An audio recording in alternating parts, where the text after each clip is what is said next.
मैं हूं सैयद तौसीफ अली और आप देख रहे हैं न्यूज पॉइंट एससी न्यूज पर। आज हम दो मुद्दों पर चर्चा करने वाले हैं।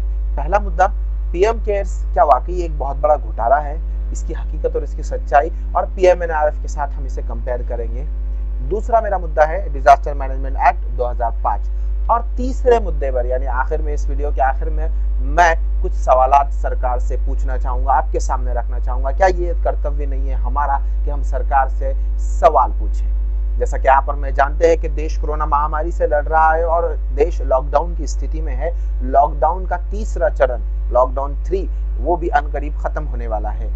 लेकिन क्या आपने और मैंने अभी तक प्रधानमंत्री नरेंद्र मोदी को एक भी प्रेस कॉन्फ्रेंस करते हुए नहीं देखा? मैं और मेरे जैसे कई पत्रकार ये चाहते हैं कि हम सरकार से सवाल पूछे, क्योंकि फोर्थ पिलर ऑफ डेमोक्रेसी होने के नाते, चौथा स्तंभ लोकशाही का होने के नाते, ये हमारे कर्तव्य, ये हमारी जिम्मेदारी है कि हम सरकार से सवाल पूछें। आगे मुद्दे को बढ़ाते हुए चलते हैं। और मैं जानता हूं कि ये मेरा वीडियो उन लोगों के लिए है जो अपने देश को पसंद करते हैं, जिनके लिए राष्ट्रवाद सबसे बड़ा मुद्दा है, जिनके लिए नेशन कम्स फर्स्ट, ये वाली जो सोच रखते हैं, उन लोगों के लिए मेरा वीडियो है। देखिए, किसी पॉलिटिकल पार्टी, किसी सरकार को फेवर करना ये अपना इंडिविजुअल राइट होता है, लेकिन अगर सरकार कोई गलती करती है तो उस पर सवाल उठाना भी ये हमारा एक इंडिविजुअल, एक फंडामेंटल राइट है, जिससे आप और मैं मुकर नहीं सकते। इस प्रोग्राम को आगे बढ़ाते हुए सबसे पहले आपको एक वीडियो बताना चाहूंगा, जिस वीडियो में प्रधानमंत्री नरेंद्र मोदी ने 2015 में ये ईटीवी, इसके अंदर वो आरटीआई और ट्रांसपेरेंसी और ट्रस्ट की बात कर रहे हैं। आप जरा वीडियो पहले आरटीआई की जो भावना है उसके साथ पूरक है, क्योंकि जब चीजें ऑनलाइन होने लगती है तो अपने आप ट्रांसपेरेंसी आती है और शासन और जनता के बीच ट्रस्ट होना चाहिए, और ट्रस्ट थ्रू ट्रांसपेरेंसी होता है। आज मैं समझता हूं कि आरटीआई की एक सीमा है। वो सीमा ये है कि जिसको जानकारी चाहिए, जानकारी तो मिलती है, प्रोसेस का पता चलता है, लेकिन अभी भी प्रोडक्ट का पता नहीं चलता है। तो हम प्रोसेस पर जितना ध्यान देते हैं आरटीआई के द्वारा, एक समय वो भी चाहिए कि जो प्रोडक्ट पर भी उतना ही ट्रांसपेरेंसी लाएं, तब जाकर के बदलाव। तो जैसा कि आपने देखा, इस वीडियो में क्लियरली प्रधानमंत्री बात कर रहे हैं ट्रस्ट, ट्रांसपेरेंसी और आरटीआई के तहत, क्योंकि जो प्रोसेस है और प्रोडक्ट है, ये सबकी मालूमात होना जनता और सरकार के बीच का ये एक बहुत ही बड़ा पहलू है, एक मोहरा है, एक प्रोसेस है जिसके जरिए एक ट्रांसपेरेंसी बढ़ती है। तो सबसे पहला मेरा पीएम केयर्स पे यही सवाल है कि इसमें कोई ट्रांसपेरेंसी नहीं है। पैसा कहाँ आ रहा है, कहाँ खर्च हो रहा है, इसके बारे में ना मैं जानता हूँ ना आप। तो सबसे पहले मैं आपको एक बात बता दूं कि prime minister national relief fund यानी पीएमएनआरएफ के नाम से एक ऑलरेडी ही प्रधानमंत्री के पास एक राहत कोष है, जिसकी शुरुआत प्रधानमंत्री पंडित जवाहरलाल नेहरू ने 1948 में की थी, जो अब तक चला रहा है। एक नया फंड, एक नया ट्रस्ट बना लिया, जिसे हम पीएम केयर्स के नाम से जानते हैं, जो कई सवालातों के घेरों में अटका हुआ है। इस पर कई सवाल है, जैसे कि जब ये ट्रस्ट बना तो इस ट्रस्ट को बनाया गया ऐसे दौर में जब कोरोना महामारी देश पर आ चुकी थी। दूसरी चीज, एक साकेत गोखले बोलकर एक आरटीआई एक्टिविस्ट है, उन्होंने आरटीआई डाला था जिसमें उन्होंने सवाल पूछे हैं सरकार से। वो सवालात आपके स्क्रीन पर, आरटीआई के तहत उन्होंने क्या सवालात पूछे हैं। Why did PM Cares accept foreign donations for 2 days and then backtrack? ये पहला सवाल उनका था। दूसरा, why was IT section ATG amended if donation to be PM Cares were already eligible for tax exemption? Why has the government PSU has been made to contribute to PM Cares and PM Cares is pure organized theft? दूसरा आपकी screen पर shot है पीएमएनआरएफ का, जिसके अंदर अभी फिलहाल कितना पैसा जमा किया हुआ है उसके बारे में आपको एक ग्राफ दिख रहा होगा कि कितना खर्चा हुआ और कितना कम किया, कितना खर्च हुआ और कितनी इनकम हुई है। उसके साथ ही साथ अब जो एटीजी वाला सर्टिफिकेट है, यानी जो एटीजी आईटी एक्ट के तहत जो सर्टिफिकेट मिलता है, उसके लिए एक नॉर्मल प्रोसीजर जो होता है, वो एक ट्वीट के जरिए आपको समझाना चाहूंगा, जो सीए दीक्षित एस जोशी का ये ट्वीट है, जिसमें वो बता रहे हैं, a normal trust which carries out genuine activity take at least 6 months to get ATG certificate and this fraud get in a day or 2, laws are equal for all। उन्होंने 2 या 1 दिन में ही ये सारी चीजें ले ली है, इस तरीके का दावा सीए दीक्षित एस दोषी कर रहे हैं, जिन्होंने साकेत गोखले के ट्वीट पर रिप्लाई किया था, जिससे जब पीएम केयर्स के लिए जब बनाया गया, उसके लिए अकाउंट डिटेल्स जब बनाई गई, तो उसके साथ एक स्विफ्ट कोड भी जोड़ा गया। मैं आपको बता दूं हमारे दर्शकों को, स्विफ्ट कोड का मतलब ये होता है कि जब इंटरनेशनली हम पैसे ट्रांसफर करते हैं किसी बैंक अकाउंट में, किसी इंटरनेशनल लेवल पर जब कोई मनी ट्रांसफर का प्रोसेस किया जाता है, तो तब स्विफ्ट की कोड की जरूरत पड़ती है। और आईएफएससी कोड आप और मैं जानते हैं कि नेशनल वाइड यानी राष्ट्रीय तौर पर जो भी बैंक में पैसा ट्रांसफर करने के लिए आईएफएससी कोड की जरूरत पड़ती है। तो उसी के तहत पीएम केयर्स में स्विफ्ट कोड भी रखा गया था, लेकिन सिर्फ 2 दिनों के लिए, बाद में इसे निकाल दिया गया। द लाइव मिनट की न्यूज आप देख रहे हैं आपके स्क्रीन पर, जिसमें बताया जा रहा है कि अब्रॉड से भी डोनेशंस पीएम केयर्स ने मांगा था। उसके बाद ये होता है, मैं आपको और स्क्रीनशॉट बता रहा हूँ जिसमें स्विफ्ट कोड के बारे में इंफॉर्मेशन दे रहे हैं, साकेत गोखले दे रहे हैं। उसके बाद और वो एक ट्वीट करते हैं जिसमें वो पूछते हैं कि the new PM care fund is early similar to the Bharat ke Veer fund set up last year after Pulwama attack. There is no transparency on how that fund was spent. Akshay Kumar founded the trust, later taken by Ministry of Home Affairs.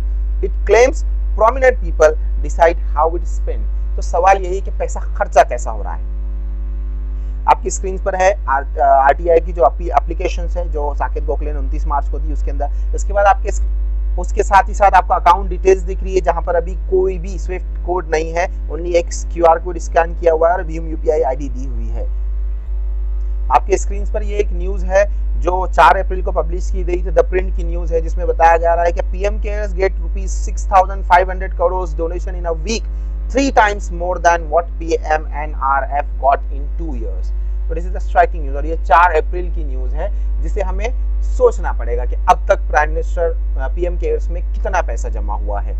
दूसरी चीज, जो PM cares और पीएमएनआरएफ में जो trustees का जो फर्क है, मैं आपके स्क्रीन पर देख सकते हैं आप कि जो पीएम केयर्स के ट्रस्टीज जो मेंबर्स है वो प्राइम मिनिस्टर जो कि चेयरपर्सन है, finance minister, ministry of home affair, minister of defence, last में दिया हुआ है further the prime minister can nominate 3 experts to the committee of the trustees. ये प्रधानमंत्री के ऊपर डिपेंड है। बल्कि वहीं अगर देखा जाए तो जो पीएमएनआरएफ है उसके अंदर कौन कौन मेंबर्स है ट्रस्ट के अंदर, प्राइम मिनिस्टर जो कि चेयरपर्सन है, deputy prime minister, president of Indian national Congress, चौथे नंबर पे फाइनेंस मिनिस्टर, 5th नंबर यानी 5वें स्थान पर आते हैं, पायदान पर आते हैं representative of Tata trustees. Tata trust जो कि बहुत ज्यादा पुराना है, 1892 से हमारे इंडिया के लिए सर्व कर रहा है, इसलिए उसका भी एक मेंबर हम जो है रिप्रेजेंटेटिव इसमें जोड़ते हैं। और लास्ट में दिया हुआ है a member of industry and commerce as decided by the federation of Indian chamber of commerce. तो इसके अंदर मेंबर्स भी ज्यादा है, इसलिए ट्रांसपेरेंसी के चांसेस भी ज्यादा बढ़ सकते हैं। एनडीए की गवर्नमेंट होने के बावजूद अब इंडियन नेशनल कांग्रेस का क्या, लेकिन वो एक अपोजिशन में, चाहे वो पार्टी मेजोरिटी में हो या अपोजिशन में हो, लेकिन इंडियन नेशनल कांग्रेस के प्रेसिडेंट को इसके अंदर रखा गया था पीएमएनआरएफ के अंदर। इसके अलावा ये दोनों ही फंड सीएसआर के अंदर आते हैं, यानी कॉर्पोरेट सोशल रिस्पॉन्सिबिलिटी, जिसके अंदर 2% ऑफ द इनकम जो होता है, प्रॉफिट होता है, वो सरकार को हम बहुत सारे कॉर्पोरेट सेक्टर्स देते हैं, दान करते हैं, उनके लिए फंड में जमा करते हैं ताकि देश पर कोई आपदा आए तो वहां खर्चा किया जा सके। एनडीटीवी की ये न्यूज है जो आपके स्क्रीन पर दिख रही है, जिससे साफ पता चल रहा है कि जब तक ट्रस्टी और चेयरपर्सन इजाजत नहीं देंगे इसका ऑडिट नहीं हो सकता। वीडियो देखी जिसमें हमें क्लियरली प्रधानमंत्री कह रहे हैं कि जनता और सरकार के बीच में जो ट्रस्ट है वो बहुत ज्यादा अहमियत का हामिल है और बहुत ज्यादा इंपॉर्टेंस रखता है। अब इस ट्रस्ट को बनाए रखने के लिए ट्रांसपेरेंसी की बहुत ज्यादा जरूरत पड़ती है। जैसा कि मैंने आपको पहले कहा है कि आपकी स्क्रीन पर पीएमएनआरएफ का उपयोग अब मुख्य रूप से बाढ़, चक्रवात और भूकंप आदि जैसी प्राकृतिक आपदाओं में मारे गए लोगों के परिवारों को और प्रमुख दुर्घटनाओं और दंगों के पीड़ितों को तत्काल राहत देने के लिए किया जाता है। आपके स्क्रीन पर न्यूज लॉन्ड्री की भी एक रिपोर्ट है जिसके अंदर उन्होंने बताया कि पीएमएनआरएफ का पैसा कितना आया और कहां खर्चा हुआ, यह आप आपके स्क्रीन पर देख सकते हैं। पीएम केयर्स में योगदान कर चुकी कंपनीज है या प्राइवेट सेक्टर्स बोलिए या इंडिविजुअल पर्सन है, उनकी लिस्ट दी गई है और ये लिस्ट में सिर्फ 7,313 करोड़ तक ही इंफॉर्मेशन अब तक अवेलेबल है। तो पीएमओ ने सुप्रीम कोर्ट में एक विवादित कथन के सहारे पीएम केयर्स पर सूचना देने से मना किया है। पहले डिजास्टर मैनेजमेंट एक्ट 2005 जिसके अंदर सेक्शन 62B आपके स्क्रीन पर क्या कहता है, देखिए, prejudice to generality of the provisions contained in subsection 1 the national authority may be approve the national plan। एक नेशनल प्लान की जरूरत है राष्ट्रीय तौर पर। इसी का सेक्शन 10(2)B क्या कहता है, ये देखिए कि prepare the national plan to be approved by the national authority. ये नेशनल अथॉरिटी के अप्रूव के लिए बनाया जाएगा। नेशनल अथॉरिटी से अप्रूव करेगी और नेशनल प्लान बनाएगा कौन? जो होम सेक्रेटरी है, जो होम सेक्रेटरी की टीम है वो नेशनल प्लान बनाएगी। दूसरी बात, अब नेशनल अथॉरिटी कौन है? प्राइम मिनिस्टर, जिसके चेयरपर्सन है, और उसके साथ 9 नॉमिनेट मेंबर्स प्राइम मिनिस्टर चुन सकते हैं और इस कमिटी को, नेशनल अथॉरिटी को बना सकते हैं। रहा 72 धारा, जिसके अंदर बताया provision of this act shall have effect notwithstanding anything inconsistent therewith contained in any other law for the time being in force or any instrument having effect by virtue of any law other than this act। यानी इसमें clearly बताया कि कोई भी administrative law नहीं बनाया जाएगा, सिर्फ इसी के तहत काम किया जाएगा। जैसा कि सरकार अभी फिलहाल कोई भी काम इस प्लान के तहत कर नहीं रही है। आज हम लॉकडाउन 3 का चरण खत्म होने में है, लेकिन अब तक कोई नेशनल प्लान नहीं बताया गया है। इसी के सेक्शन 11 में देखिए क्या बताया है। There shall be drawn up a plan for disaster management for the whole of the country to be called national plan। यही national plan, and the national plan shall be prepared by the National Executive Committee having regard to the national policy and the consultation with the state government and expert bodies and organization in the field of disaster management to be approved by the national authority। इसी का subsection 12 कहता है कि guidelines for the minimum standard of relief, the national authority shall recommend guideline for the minimum standard of the relief to be provided to a person affected by disaster, which shall include the minimum requirement to be provided in the relief camp in relation to shelter, food, drinking water, medical cover and sanitation। दूसरा, special provisions for made for widows and orphans, वो assistance of account of loss of life and also assistance on account of damage to house and restoration of means of livelihood। इसी का section 46 कहता है कि national response fund होना चाहिए। वो क्या है आपके स्क्रीन पर आप देख सकते हैं। 46 section, National Disaster Response Fund। The central government may, by notification in the official gazette, constitute a fund to be called National Disaster Response Fund for meeting any threatening disaster situation or disaster, and there shall be credited thereto। जो भी amount इसमें आएगा ये national disaster response fund में जमा होगा और ये नेशनल डिजास्टर रिस्पॉन्स फंड ही पैसा खर्चा करेगा और ये कमेटी, नेशनल एग्जीक्यूटिव कमेटी के हाथ में ये दिया जाएगा, जिसके जरिए पैसा कहां और कितना खर्च होगा ये बताया जाएगा। इसी का सेक्शन 47 जो 47 सेक्शन है वो क्या कहता है कि नेशनल डिजास्टर मिटिगेशन फंड भी होना चाहिए, जैसे हम लोगों तक मदद पहुंचाएंगे। जैसा कि आपने अभी देखा कि डिजास्टर मैनेजमेंट एक्ट के कुछ सेक्शंस मैंने आपके सामने रखे, आप पूरा एक्ट जाकर पढ़ सकते हैं, जिसमें सारी डिटेल्स दी हुई है कि सरकार को इसके तहत क्या काम करना चाहिए, कैसे करना चाहिए, नेशनल प्लान है भी या नहीं है। मंत्री नरेंद्र मोदी अब तक खामोश है, ना कोई नेशनल प्लान बनाया गया है और ना ही लॉकडाउन से निकलने का कोई एग्जिट प्लान अब तक बनाया गया है। सवालातों के घेरे में सरकार अब भी है। आइए अब सवालातों का सिलसिला शुरू करते हैं कि सरकार से सबसे ज्यादा सवालात क्या क्या पूछने चाहिए और सरकार को किन क्षेत्रों में अभी जवाब देने की सबसे ज्यादा जरूरत है। सबसे पहला सवाल मेरा प्रधानमंत्री नरेंद्र मोदी और बीजेपी सरकार से यह है कि आपने लॉकडाउन 24 मार्च को घोषित किया, लेकिन सिर्फ 4 घंटे का टाइम दिया। दूसरा सवाल, जब आपको इतना वक्त गुजरने के बाद मजदूरों को घर भेजना ही था, जब आपके पास कोई प्लान नहीं था, तभी आप ट्रेन चलवा देते, स्क्रीनिंग के साथ लोगों को घरों तक पहुंचा देते। तीसरा मेरा सवाल यह है कि जब आपने सुप्रीम कोर्ट में ये बात कही है कि 5 जनवरी को पहला मामला समझ में आया था कोविड-19 का, और आप ही का स्वास्थ्य मंत्रालय को ये न्यूज़ देता है कि पैंडेमिक जो कोरोना वायरस है वो कोई नेशनल इमरजेंसी नहीं है, फिर आप अब इतने परेशान क्यों है जब आपके पास कोई प्लान नहीं था? मेरा और सवाल ये है कि सरकार के पास इतना पैसा जमा हो रहा है तो गरीबों तक पैसा क्यों नहीं पहुंचता? प्राइवेट फ्लाइट्स बेचकर बाहर से सारे इंडियंस को लाया जाता है बगैर पैसों का, लेकिन यहाँ भारतीय मजदूर क्यों पैसा दे अपने घरों पर जाने के लिए? आपके न्यूज़ स्क्रीन पर न्यूज़ है जिसमें ये बात बताई जा रही है, ये बात क्लियरली समझ में आ रही है कि सरकार पैसे वसूल कर रही है गरीब तिहाड़ी मजदूरों से। जब सरकार ने 17 जनवरी से इसकी तैयारी शुरू कर दी थी तो नमस्ते ट्रम्प का जो प्रोग्राम इतना बड़े पैमाने पर किया मोटेरा स्टेडियम में, जो आपकी स्क्रीन पर अभी आप फोटो देख रहे हैं, इतनी लाखों की तादाद में लोग, तो क्या यहाँ से कोरोना वायरस फैला?